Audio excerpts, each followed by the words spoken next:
Assalamualaikum warahmatullahi wabarakatuh.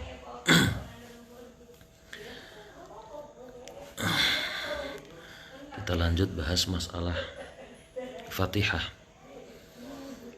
Jadi menurut saya para pengikut mazhab Syafi'iyah ya, ketika membaca Fatihah, utamanya dalam sholat, ketika berhenti pada ayat yang terakhir yang menurut kita ya, siratal ladzina an'amta alaihim, dia berhenti. Terus ghairil maghdubi alaihim waladdallin, amin. Menurut saya ini kok tidak konsisten. Saya begini, sebagaimana kita tahu, salah satu dari ini adalah beliau yang berpendapat bahwasanya bismillah ini adalah termasuk bagian dari ayat Al-Fatihah. Kalau semua ulama sepakat bahwasanya Al-Fatihah itu ada sab'ul mathani, 7 ayat. Nah, yang jadi khilaf itu ada pada bismillahnya. Dan tentunya bagi yang mengikuti pendapat atau yang berpendapat bahwasanya bismillah bukan termasuk ayat dari Fatihah, siratal ladzina an'amta alaihim itu menjadi ayat yang ke-6. Kemudian ghairil maghdubi alaihim waladdallin itu menjadi ayat yang terakhir atau yang ke-7. Nah, permasalahannya begini. Kalau kita bahas dalam masalah sholat, ini kan berarti i'tiqadnya itu ya sampai kepada hukum sholat. Karena apa? Fatihah ini termasuk rukun qaulinya sholat. Jadi inda Syafi'iyah, bagi penganut faham Syafi'iyah, kalau membaca Fatihah tanpa bismillah maka sholatnya tidak sah. Nah, sekarang sebagian besar orang Indonesia ini kan Syafi'iyah semua. Kemudian dia kok membaca siratal ladzina an'amta alaihim ini berhenti di situ, menurut saya ya itu jelek. Jadi begini tinjauannya. Kita harus kenal dalam qiraah itu namanya ibtida' waqaf. Bahkan Sayyidina Ali itu ngendikan mahwat tartil, seperti kita ketahui warattilil Qur'ana tartila. Ini wajib membaca Al-Qur'an dengan tartil. Nah, ta'rif dari tartil itu apa? Tajwidul huruf wa ma'rifatul wuquf.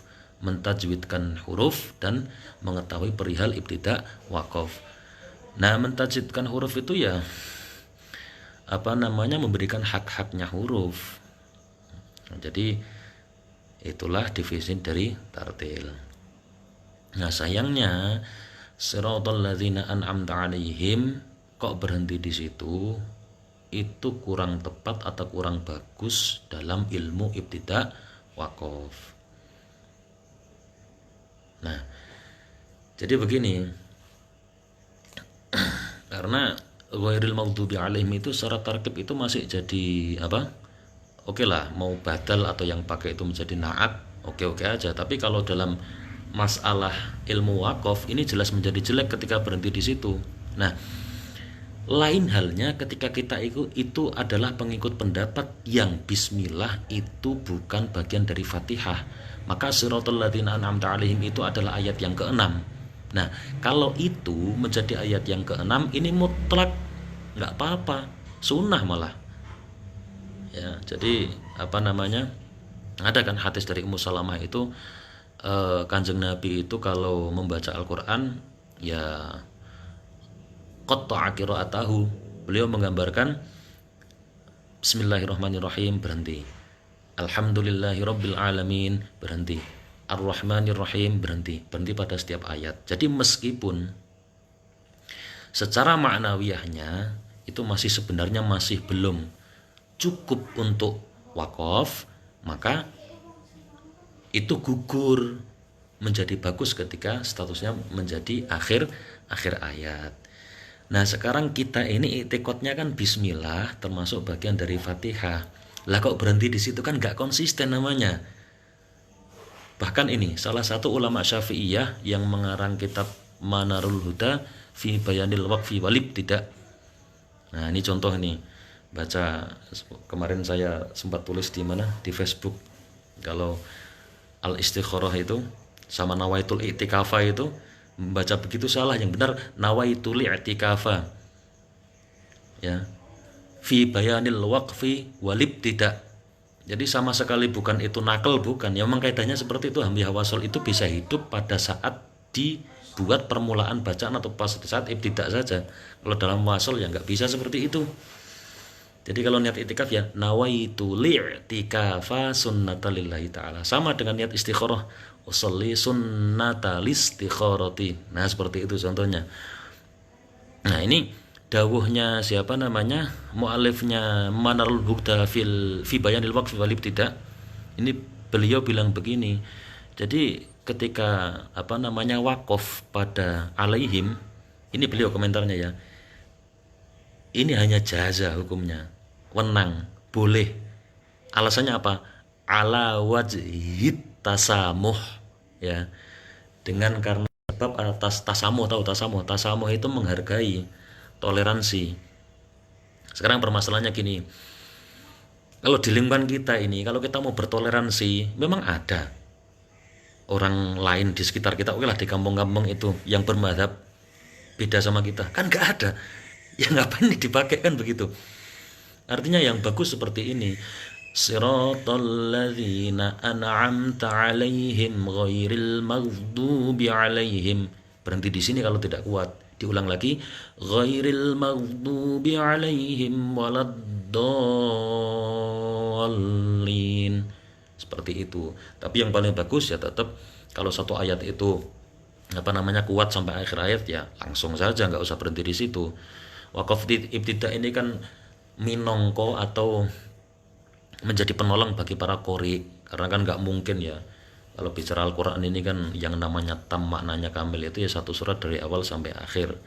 Nah sebagai penolongnya ada ilmu wakaf dan ibtidak. Bahkan Abdullah bin Mas'ud itu pernah beliau didhawuhi Kanjeng Nabi untuk membacakan satu surat.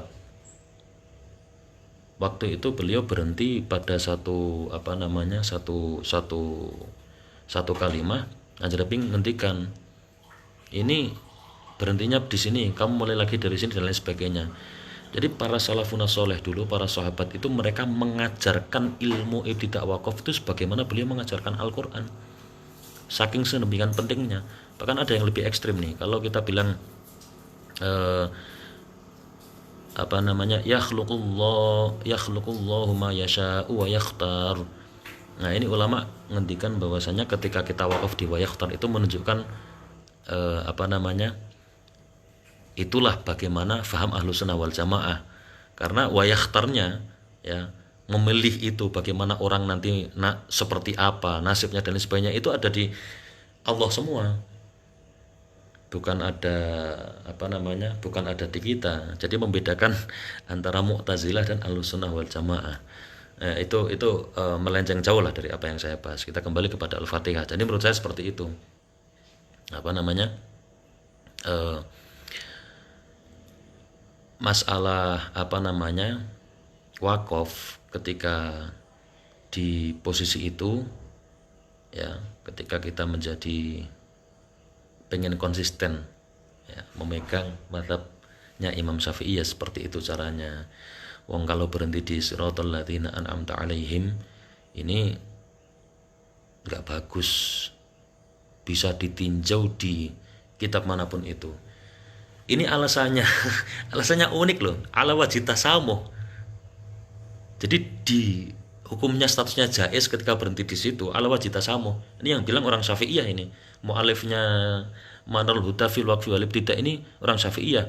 Ini salah satu ulama qiraah, ulama Quran di abad 11 Hijriah, berarti sekitar 1100 Hijriah. Nah, seperti itu. Beliau bilang seperti itu. Maksudnya jadi kalau bertoleransi antar madhab ini, tapi kita harus garis bawah itu tadi yang saya bilang. Kalau di sekitar kita kok kita kembali lagi pengen ala wajib tasamuh yang nggak pas. Zaman bisa cek di Quran kita sebenarnya. Kalau di situ kan dikasih tanda wakaf lam alif itu sebenarnya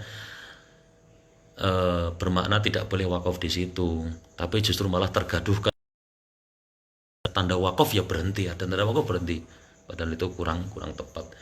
Jadi menurut saya kalau pengen konsisten, kita ini beriktikad bismillah termasuk bagian dari apa? Fatihah, Ya cara bacanya seperti itu. Sekarang kan banyak orang taki-taki, wah manut Saudi, manut Mekah begini. Mereka itu beda, mereka itu mengikuti pandangan yang mana bismillah bukan termasuk dari bagian dari Fatihah. Makanya ketika mereka ini berhenti di siratal ladzina an'amta alaihim, statusnya itu akhir ayat ke-6.